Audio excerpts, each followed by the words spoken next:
Hey everybody, I'm Rebecca Richardson and I'm the Mortgage Mentor, and we are here today with my friend Leigh Bryant. We are talking about one of my very favorite areas of Charlotte. So talk to me, what is your favorite neighborhood?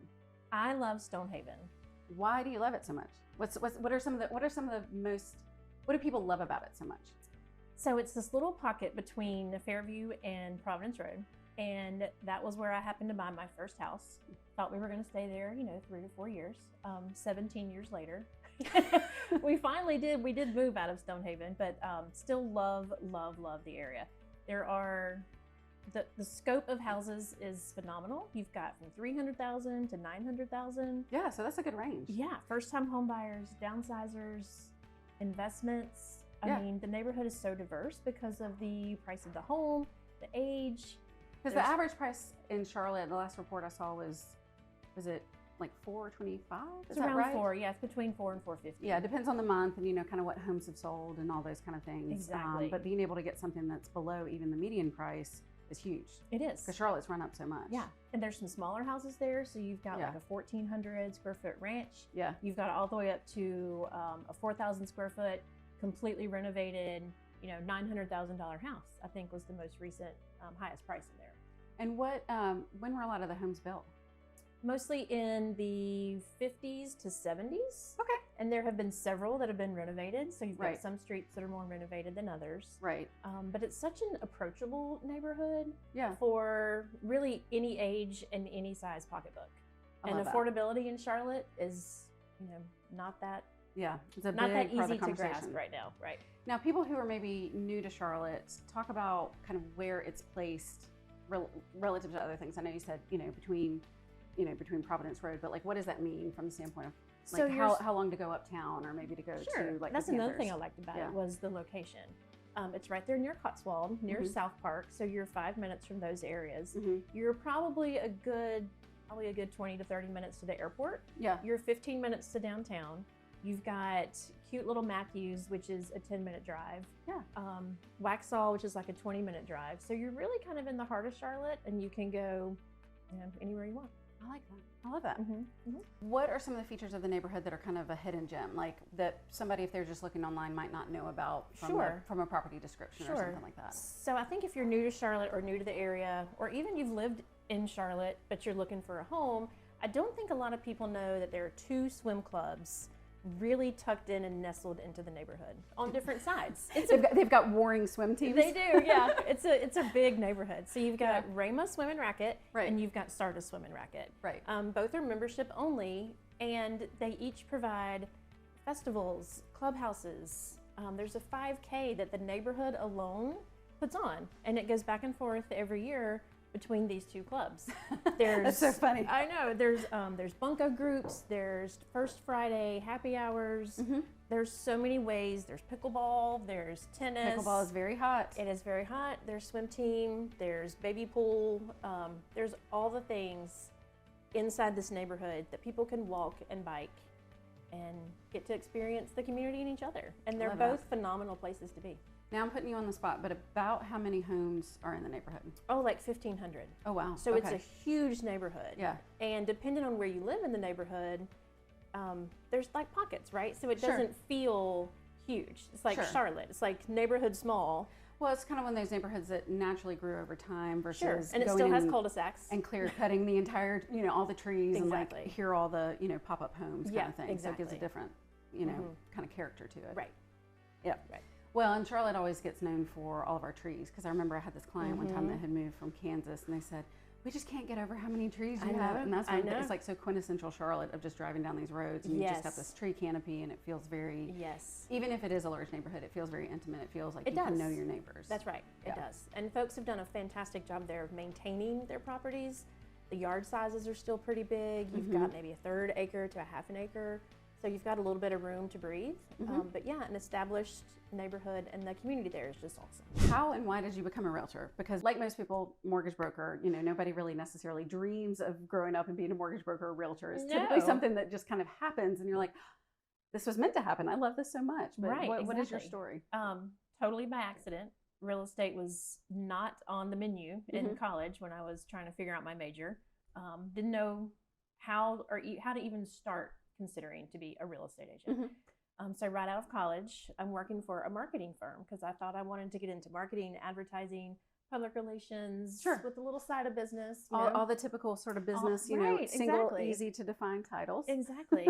And I was pretty dissatisfied with my first job out of college. And I met someone who owned a real estate company at a neighborhood cookout. And over a beer, he mentioned to me that he needed an office manager for his company. Seems easy enough. Yes, exactly. And I didn't decide while I was drinking the beer, but afterwards, thought about it, considered it, completely took a risk. And that was in 1999. Yeah. And I never turned back. So what do you love about being a realtor? Oh, I love the conversation with the client and understanding like where they want to be with their real estate transaction, whether it's buying or selling. I've always been fond of the phrase, if you don't know where you're going, any way will get you there. And so every situation, whether you're a buyer or seller, they're all completely different. So once I figure out where you want to go, I love navigating the path to get you to that goal. So for a buyer, it's not always finding the perfect house. It could be the right neighborhood, the right schools, location. It could be closer to family. It might not necessarily be, quote, the perfect house. Right. And then sometimes it's not about the house. It's about what the house. It's about the situation. Gives them. Exactly. Yeah. It's about what opportunities or what goals that your family might have that it achieves that for you. And same thing on the seller side. It's not always about netting the most money. Oftentimes it is, and that's part of it. But it could be timing. Ease of process. Being comfortable, only moving one time, right? There are many goals along the way. It's not always one singular goal. And so my favorite part is at the end of the process when the goal has been set and we have navigated how to get there successfully and we've achieved their goals. Absolutely. I always tell people it's, a lot of times we solve problems that people don't know that they have. Absolutely. Because we're pulling on that experience from other, from other clients, from other transactions. Absolutely. To be able to head those off. Oh, sure. And then this scenario will just bring up an idea for this one. And it's so fun to be in it as a partner. It is. It really is. And it's you sound like me, is that a lot of it is kind of that joy of the solving the problem or solving the puzzle. It's like I'd say it's like a Rubik's Cube. Yes, exactly. I get it and the pieces are all mixed up. Exactly. And then I get to work with them to put all the pieces in order. And then at the end, when all those pieces are in order and it's beautiful and it's done, it's just like, yes, we did it. This is great. And there's so much to be said too for being the non-emotion person in the transaction, because these transactions are huge. This is the biggest financial commitment. You're dealing with people's house and their money. Those are two very highly emotional topics. Exactly. And so being able to understand that their emotions are going to get high and it's a roller coaster and there's a win and then there's a hurdle and then it's a really emotional time frame. And to know that I can be the stable support to walk along beside the emotions really means a lot. It does. I oftentimes I wish that I had majored in psychology instead of biology. If I knew that this is what I was going to be doing. Correct. Yes. The minor in business was also very useful. Yes. But that psych class, I probably should have paid a little more attention to. Yes, absolutely. Now, what do you not like about being a realtor? Oh, the admin stuff, the paperwork. And you have to have all that. It's legal. Yeah. It's all contracts, but it's just the things that require me to sit behind the desk and file the paperwork appropriately. Because it's like you're humming along in like fourth or fifth gear, and then you have to slow down to second gear, and you're just like check. Exactly. Yes, all the numbers are right, all the legal descriptions, all those things are done. Exactly. Yeah.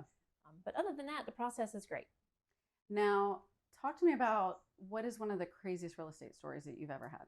Ooh, well, there are many. So there are definitely some fun showing experiences that I've had with buyers. But I would say, just from an overall crazy perspective, I did have a seller one time not inform me that they had filed for bankruptcy. Oh, yes. So to everyone at home, it's very important that your realtor knows all the situations. Just like your lender needs to know everything. Yes. The more we know, the better we can help. Exactly. And again, like the goal was to sell the house. So this was quite the hurdle that was placed. Yeah. And honestly, I'm not sure why the information didn't come out. I asked the question. It's on the disclosure statement. And I was not informed that the property was in a state of bankruptcy. And so you talk about a puzzle and problems to figure out. Emotions were high. People were angry. And we still got to the finish line. That's amazing. Yeah. That is incredible. That is. Another crazy opportunity that was in a very recent market, because I've been in real estate for 23 years. Sure. Between 2007 and 2009, you know, that was a different kind of market. Yeah. But now, since 2019, 2020, it's really been like the Wild West. Yes. And recently, just this year, I had a client, and we'd been looking at houses, and of course, they're selling super fast. And I thought we had landed the plane with one that really checked all the boxes. Well, another house came on the market, and my client really, really wanted to get into this house to see it. Well, there's something called a coming soon status, which means no one gets to see it. We all just get to see pictures of it, and it's on the MLS, but no showings are allowed. And so, wonderful client, we're now friends. He said, I want to see it. I said, you can't. He said, I want to see it. I said, you can't. So, trying to figure out, okay, well, what can we do? He really wants to see this house. Yeah. Call the listing agent, have a conversation, and he says, well, they can't see it. And I said, well, I know. But he says he wants to. But he wants to see it. So here's my suggestion. And we actually wrote a contract for the home without entering into it. And we put a small amount of due diligence money that was non-refundable into the seller's hand to get us into the door. To basically hold like kind of first spot in line. Exactly. Yeah. And so we negotiated that. We, you know, asked a lot of questions. So we paid some money and we got inside. All of this was above board. I did the paperwork. Have to do it by yes. Back to the paperwork. I We did might the not like paperwork. it, but we have to do it. We get in the door. He loves it. Yeah. So we leave the second due diligence check on the counter. Right. And now we check the box and we're firmly under contract. On 2 homes. Well, yes, on 2 homes, but Technically. we did terminate You the had other. it terminated. Okay. Yeah. Yeah. Yeah. We had terminated the other one because he was all in on He was this like, one. this is the it. chips are all on the table. Yeah. And so we were able to communicate, ask the right questions, talk to the listing agent, find out if this would even be something the sellers would consider. Like, what are their needs? What Sure. are their goals? Where do they want to go? Yeah. Finding that win-win. Exactly. Yeah. And we ultimately went under contract firmly before anyone else even had a chance to see it. And that's this market. I mean, that's where the experience, that's where the knowledge of how do you play within the lines to keep everything above board. Exactly. But then also, how do you think creatively to still have everyone get what they need to feel comfortable? Exactly. Yeah. Exactly. Yeah. Just asking the right questions and presenting it in a nice, succinct, possible way. Sure. And yeah, just asking the right questions and communication was super important in that transaction, because that was frankly pretty unlikely to work out. Right. It seems out of reach, and then you just have to find the way. Okay, so maybe we don't go down this path. Maybe we come this way. Exactly. Yeah. So to spin off of that, again, you know, kind of, I think about being in the market in 2018, 2019. We thought that things were tough then. Right. I remember thinking, you know, I was like, oh my gosh, there was one time I sent 2 pre-approval letters out. So there were 2 homes, and 2 of my buyers were making an offer on one home, and 2 of my buyers were making an offer on another home. So 2 homes, 4 buyers. Yes. And I was writing these letters, and I'm like, and I for know all 4 of the parties. You're the one writing the letters. Yes, with the same they were all my clients. So 2 addresses. Sure. 4 clients. So I had a pair on one and a pair on the other. And I remember thinking, this is just wild. And it's only gotten more challenging from then. Less inventory. That's right. All those things. So that's a whole other video, whole other conversation. But right now, because we do see buyers that are winning. I mean, and not having to, you know, trip over themselves from the standpoint of feeling like they're really at a disadvantage.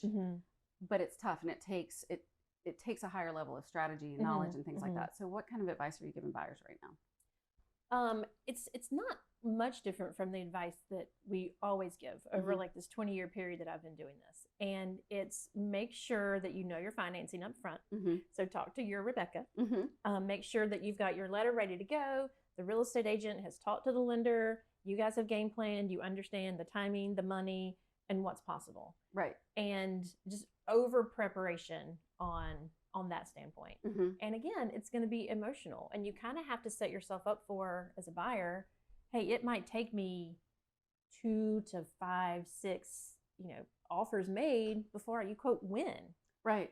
And so being super prepared, hard. It is because hard. to even get to the point of wanting to make an offer, you're already down that path and thinking you can already see yourself in the home. Exactly. So there's already a little bit of an attachment. Yeah. Exactly. Yeah. You're somewhat committed to the outcome, or else you wouldn't be putting this much money down. Exactly. Yeah. Exactly. And so just over preparation for the emotional side of it, over preparation on the financing side of it. And again, everything always comes down to communication. So making sure that me as the real estate agent, that I call the listing agent, ask what other interest there is. Do you have any other offers? What's important to your sellers? Asking the questions in a nice, kind, strategic, collaborative way. Collaborative. What's the best? What's the win-win? Exactly. It doesn't have to be antagonistic. Exactly. You're telling a story. You're gaining information, and you're just seeing how you can put those puzzle pieces together. That's awesome. And so talking to the listing agent and really putting your best foot forward. Absolutely. Great advice. Solid advice. Timeless advice. Yes. Exactly. Exactly. And now, how do you, because we obviously, live in a very social media heavy world and all those things. What is your favorite platform to stay connected with clients, friends, family? What sandbox do you like to play in? We mostly play in the Instagram sandbox. Yeah. And what is it that you like about Instagram? What does that help? I mean, it's visual, I think, to me, and it's quick. Kind of checks my ADD box a little bit. You can message there. You can see things there. We get to share pretty houses. We get to see information. Kind of find out too, like what are our folks looking for? Like how can we be relevant, pertinent, and provide value? We're always looking. That's great because you get that feedback. Exactly. Right. Like, hey, this is what I think maybe you might be interested in, and if it's if it's crickets, then that's not what people care about. But here's where people need to know where their interests are. Yeah. So it is a quick way to kind of test what we think is relevant, right? And then find out what other people want to hear. And also, we use Instagram. It connects to Facebook too, but we usually use Instagram to promote our preferred vendors, right? Our favorite lenders, and connect people in that way. Really be a hub, a community hub for people. Yes, making connections. A lot of times it starts with the home and the neighborhood, and then it kind of goes out from there. Exactly. So you're the mayor of that little exactly. Yeah, connections are super super important to us because you might buy or sell a house every 7 years, maybe, and so that in between time. You're going to renovate it. You're going to paint it. You're going to refinance it. Right. You're going to do all these things. So we want to make sure that we're the connector for all of those things. Personal referrals mean so much. That's right. Now, what is the best way for people? Where can people find you? How can people find you on social? Best way to get a hold of you. So our handle would be On The Move CLT. We do have a website too. It's onthemovecharlotte.com, and that links you to everything. Fantastic. Well, thank you so much. Thank you.